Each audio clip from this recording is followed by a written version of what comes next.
Let's start with the thing that we all think about immediately, which is trade, because you have a fair amount of trade, including international trade originating in your state, and you also have been the subject of some of the retaliation from the European community.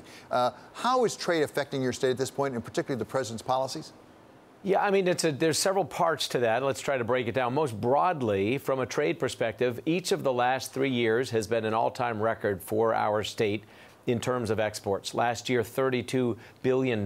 So while we're 26th in terms of population, I think we were 17th maybe in exports. We are a state that engineers and manufactures all sorts of things and sends them to the world. We also grow things. We have a strong agricultural product. And so to that end, whether it's, bourbon or soybeans, or whether it's automobiles and aerospace components or pharmaceuticals, these are things we're sending out, and some of them have been indeed captured by these tariffs. And so to that end, we have been affected to a degree, but it has not hurt our continued momentum and our record level exports. Specifically talk about bourbon, because as I recall, the EU pretty quickly named bourbon, presumably targeting Kentucky, maybe because of Mitch McConnell. I don't know. That's just speculation on my part. Has it hurt your bourbon sales?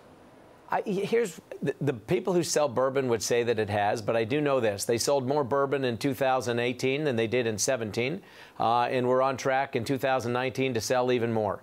It is a popular product. It is increasing in demand around the world. And I think the reason it was targeted, frankly, is because foreign countries realize their consumers are going to buy it anyway, and they can make up to 25% free money off the backs of their own consumers. They're not protecting their own bourbon industry. It doesn't exist anywhere else. It's just a pure money grab on the part of these foreign entities. Now, that said, this is also part of how negotiations happen. There's tariffs and rumors of tariffs, and these things happen. Would it have a dampening effect if it were to stay locked in? There's no question about that. This is why people use these as negotiating tools. But in the meantime, we continue to see any number of our products setting all kinds of records in terms of the demand that the world has for them. So I would like to see, not only as it relates within North America to the USMCA, I'd love to see that get ratified. I'd like to see us and Canada in particular get to the table, get that done in our respective legislative bodies. And then let's get on to, whether they're bilateral or otherwise, getting things knocked out with China and with Korea and with Japan and with any number of others, including the EU, so that we can ideally get rid of any and all tariffs. I'm a free market person. I don't think tariffs serve either side well if they stay there for the long term. Well, let's talk specifically about the EU and automobiles, because you have a substantial Toyota facility, for example, in Kentucky, and Toyota has said that it could really hurt them if, in fact, we do impose tariffs on imports from Europe. How badly could that hurt the people and the businesses of Kentucky? Yeah, I mean, you raise a good point. And I mean, it's important to understand, with automobiles, we are the largest per capita producer of automobiles in America, and I think third largest overall. It's a big part of our economy, even though it's the only the number 2 contributor to our GDP behind aerospace and aviation. But as it relates to Toyota specifically, it has been estimated that the cost of the current tariffs, if they were to stay in place, could add as much as $1,800 to the price of a Toyota Camry, for example, the #1 selling sedan in America. So that would have a real impact, not only on Toyota, but on the consumer themselves. It would almost certainly lead to a smaller number of purchases. That could potentially have a ripple effect down to the number of employees needed to make such cars. So, especially when you look within North America, the integrated supply chain between the U.S. and Canada to the north, Mexico to the south, is critical. We've got to stay together, because we're integrated in ways that are not easily unwound. It would be like taking the eggs out of the cake once it's been baked. So we've got to get the USMCA ratified. There's nothing good that is served by having these tariffs in place. And if they were to stay in place, it would have a real cost on the production of any number of things. So, Governor, let's turn to another aspect of Washington policy that could well affect the people of Kentucky, and that's health care. As you know, we learned last week that the president has authorized the Justice Department to really challenge Obamacare across the board to try to get it overturned. If, in fact, they were successful, how would that affect the people, the men and women living in Kentucky?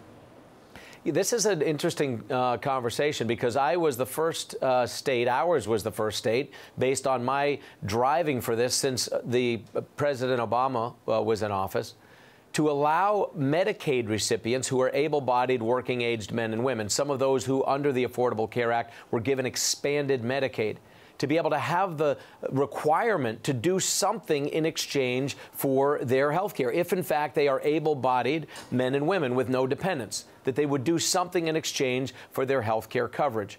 They would either be required to work or to volunteer or to take classes or to be in school or to take care of somebody that the state might otherwise be taking care of at their own expense. These are things that are on-ramps to the American dream. This was recently struck down by a single judge in Washington, struck down this ruling that was on our behalf.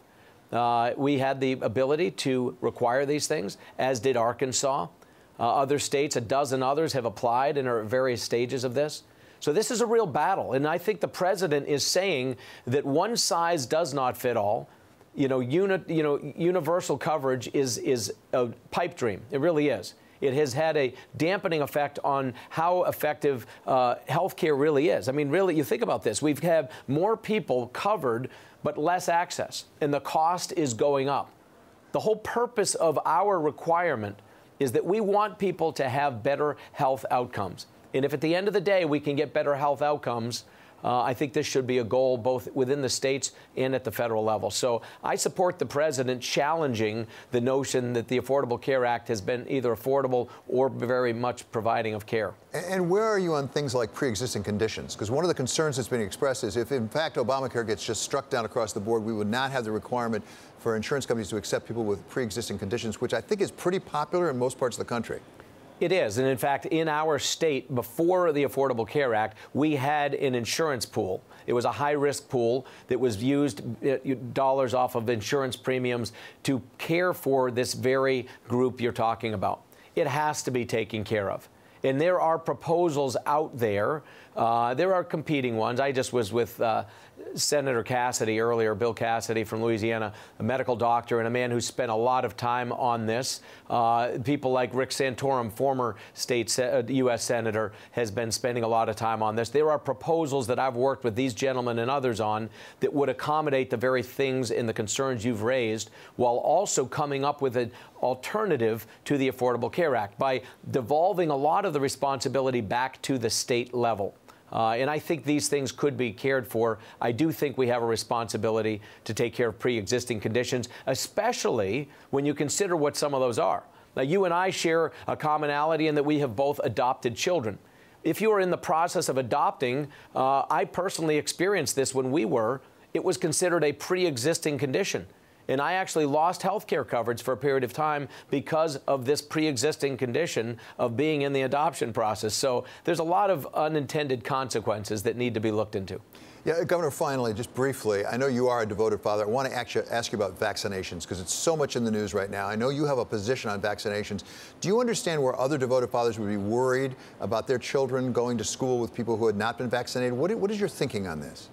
No, I'm a strong supporter of vaccinations. My children have been vaccinated against any number of different diseases. My kids have traveled in Africa, they've traveled in India and in Central America, in places where a number of diseases are prevalent. It would have been foolhardy not to have them vaccinated against these potential diseases. Where I have created some concern among people is that years ago, when the chickenpox vaccine was newer than it is now, but the same thing might have been the case if this was a few years ago. I chose to have our children exposed to chickenpox so that they would get it and get it out of their system as children. And that's exactly what we did. And so too did millions of us. I had the chickenpox when I was a kid. Governor, so did I. Yeah. I mean, and the reality is this. Here's what I would say about vaccinations. They have made a powerful impact in the quality of life and the longevity of lives in the Western Hemisphere in particular and in the world. I will say this, however. As it relates to the chickenpox vaccine, there is much yet that we don't know. People talking about how it guarantees you won't get shingles as an adult. We don't know that. It was only 25 years ago that it was implemented. The first people to get it as children are just now entering adulthood for all intents and purposes. We'll see where that comes down.